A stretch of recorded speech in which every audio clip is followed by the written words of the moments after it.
Good morning, everybody. Today is a gorgeous day here in East Texas, and I'm making this video for several of you that have talked to us lately in regards to why we're still in our park model trailer. Well, we originally came here to Texas in order to relocate our homestead. If you've seen any of our past videos, we used to be off-gridders, literally. Completely self-sufficient, raised all of our own vegetables, animals, and so forth. And once Oregon just got to the point where we just couldn't deal with the political leaders anymore, we finally made the move here to Texas, which was one of the best things that we've ever done.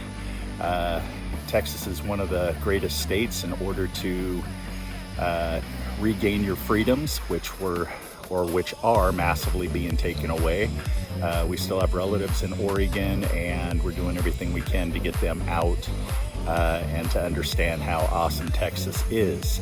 But the reason why we're still in the trailer up to this point, which has been a year and a half, is because first off, we love RVing and tiny home living.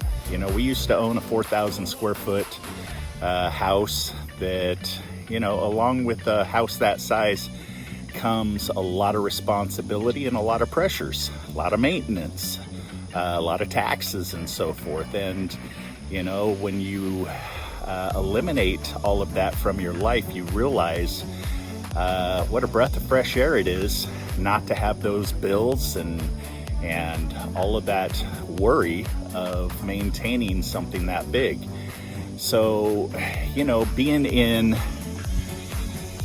our trailer here, you know, you've seen videos and we've had problems in it. This is a Salem Villa park model, and, you know, it's only 36, 38 feet. But for Julie and I, we really don't have a problem living in a tiny home. For one, all of the overhead of utilities is minimal.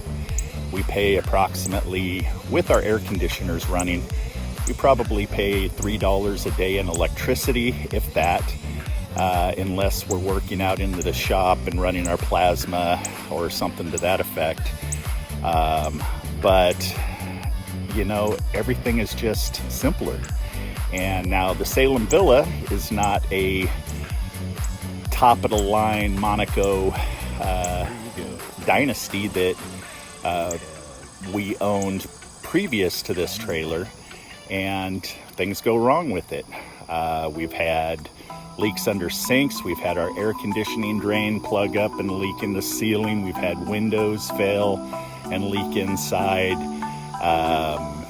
You know, just things go wrong, and you're constantly maintaining and trying to keep your investment new.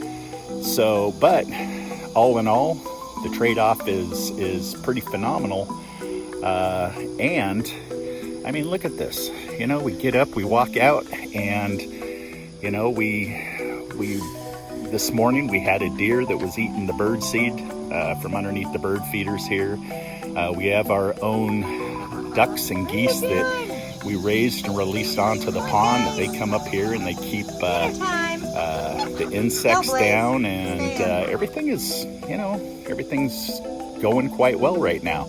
But in a previous video that we just released over the last week or two, we talked about how we're getting tired of the tornadoes.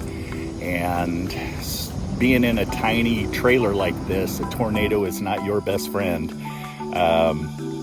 So, you know, you've seen us build our tornado shelter, which we've had to frequent a couple of times, right there.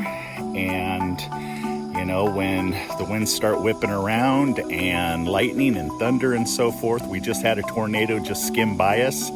And the tornado shelter is a mental salvation. And I can tell you that, you know, it's a great place to be able to go to. So one of our next projects is a tornado resistant. I originally said tornado proof, but we're not saying tornado proof because we don't want to test fate. But I can tell you that the home is going to withstand, you know, I would probably say up to an EF3, because that's what we're kind of designing it to be. And please follow along.